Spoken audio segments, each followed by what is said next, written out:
Welcome to the Political Vigilante. Thank you so much for supporting independent media. Go to the Patreon link below to support the show so that we can do more stuff, more videos, all of that stuff. And for as little as $1 or $2 a month, you can help the show and help us. I just got new batteries in the blue light right there. That, for those of you who are new to the show, that's a drawing of Batman. The show was originally called The Church of Batman, but then there was copyright issues, so we changed the name to the Political Vigilante. That's a blue light. That's the world. That's what the set's all about. I know we got a lot of new viewers coming over here, and I appreciate that. So there's an article that was in the May 10th Truthdig.com. I'll put the link below. Maintaining American imperialism may help explain James Comey's firing. It was written by Sam Husseini. Again, Truthdig.com is a site I highly encourage you to read. They do a lot of great stuff. Chris Hedges writes there quite frequently. So this article, we're all just everyone's trying to figure out the exact reasons of what's going on for why James Comey was fired by Trump. There's a story that FBI Chief James Comey was fired days after reportedly seeking resources for Russian investigation. But what this story goes into, it makes some comparisons to Watergate and to Iraq. And basically, I'm going to read you this line here, and this kind of sums up the whole point of this article, and to me, it makes the most sense about what's going on. Which is, the U.S. establishment seems to want an emperor who will go around the world spying on people and killing them as he sees fit while ensuring he abides by legal niceties. Because it talks about the real reasons for the Watergate break-in, where there was information about the Vietnam War that Nixon wanted to get a hold of. And one of the things they found out was President Johnson curtailed bombing in Vietnam in 1968. Leading up to that, to the 68 election, he didn't run for re-election. So he was sworn in 63 after the assassination. He won election in 64 and then was allowed to run again in 68, and he didn't want to do it anymore. He was too burnt out for whatever reasons. But anyway, he curtailed the bombing in Vietnam during the 68 campaign to help the Democrats beat Nixon. So,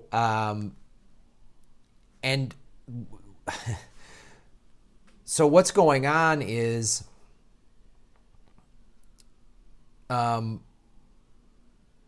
Democrats have so many opportunities here to impeach Trump on the emollients clause alone. All of his, and I did a video on this many months ago, like in January, right when Trump was sworn in, because of all of he's having foreign leaders, stay at his, buying real estate from him, staying, and they're giving the emollients clauses, so foreign entities can't, American presidents can't take gifts from foreign leaders or do business deals with them because they could, potentially influence. So that's what happened. Like Chinese and Russian businessmen buy Trump real estate in Trump Towers and whatever. And there's so many conflicts of interest. But the Democrats are just letting this go by because, as we saw, and the article says this, and I'll read this here. A great irony now is that the establishment Democrats are going after Trump in a number of personal ways, but collude in others and indeed stiffen up to his use of violence. When Trump uses military violence in Yemen or Syria, he is lauded as presidential by presumed liberals like Van Jones and Fareed Zakaria. Fareed Zakaria, if you remember, the night of the Syria bombing, said Trump became president tonight. Like, oh, what this awesome moment. And so that's what this, you can go on all the stuff that Comey did and how he lied, even, I guess he even lied recently, but the firing of it is more about the American war machine, and no one can get in the way of that. No one can get in the way of that. And Democrats seem to want to help this ramp up to if not World War III, at least get us back to the Cold War spending of the 80s with the Soviet Union. So there's this, it's why Russia, we all got to make this Russia. And it's insane. Like, I don't know, I haven't heard Hillary say anything, but shouldn't she be happy that Comey got fired? Because he was investigating her as early as 2015. I mean, if you read at so they did a timeline here on the cover of USA Today. I'll find this for you right here. So this is the timeline of him, of Comey. He gets nominated in June of 2013 by Obama. In August of 2015, they start their Hillary investigation. July 2nd, he interviews Clinton for 3.5 hours.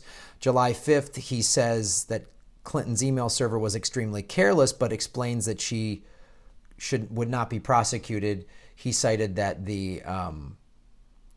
it wasn't as severe as as some other people he had investigated, and who were prosecuted. So he's like, it wasn't as bad.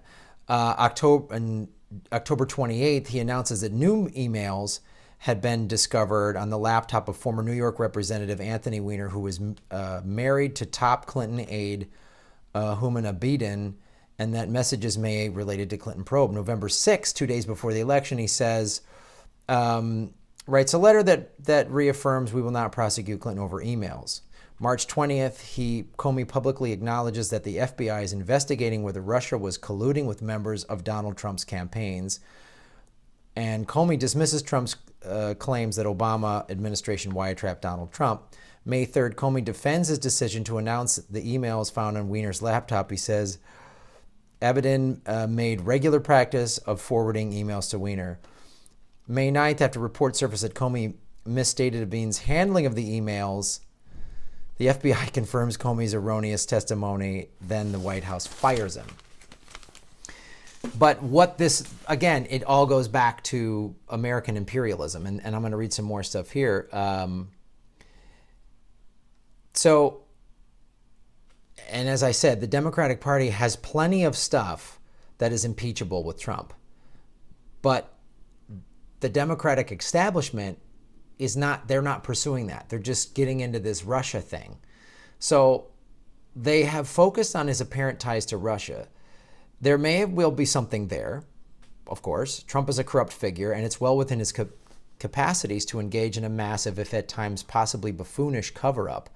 But it is incredibly dangerous that the establishment Democrats seem intent on risking escalations with the other major nuclear power on the planet so they can beat Trump up over the head.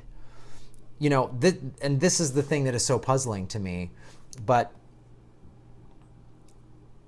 whatever gets uncovered, I don't think will be an actual uncovering. I think it'll be an offering by the deep state to us, because I'll read this. The obsessiveness over secrecy and intense principleless partisanship gave us a situation where the political factions spew allegations to the public that are, at best, difficult to discern, even if you follow politics full-time, much less if you're trying to hold down a regular, honest job. This leads to a political culture based on loving or hating various political figures, or just checking out of politics, which much of the political establishment may want for large sectors of the public. That's the other thing here. This gets people to go, oh, whatever. There's some rushed Comey's.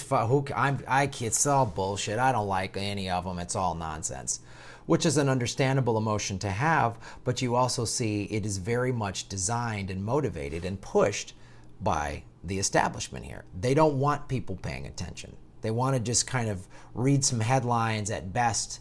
And it's true. We all have jobs. We're all busy. We all can't spend all day looking at this. But this is what they want us to do, to not pay attention to what's really going on, And this is just I'm going to keep covering this, because this is going to keep, and I'm going to try to find out what's actually going on, which is why I will go to sites like Truthdig.com and The Intercept and see what they're uncovering and why. Because if you, again, going back to what they said, the late Watergate historian Stanley Cutler writes in his book Abuse of Power that Nixon railed to his aides about papers regarding the Vietnam War that he thought were then at the liberal Brookings Institute. Quote, "I want it implemented, goddammit, get in and get those files, blow the safe and get it." The documents Nixon apparently wanted to get a hold of allegedly showing that Lyndon Johnson curtailed the bombing of Vietnam in 68 to boost the Democrats' election prospects. So that's how it was done. That's how that the U.S. established, again, as they say, they want an emperor. Trump was going to get, as I've said before, was going to get impeached probably from the right, but then he started playing ball with the military-industrial complex and obviously big oil and everything. So he had the worst approval ratings of any incoming president ever, and then he bombs Syria and his approval ratings go up.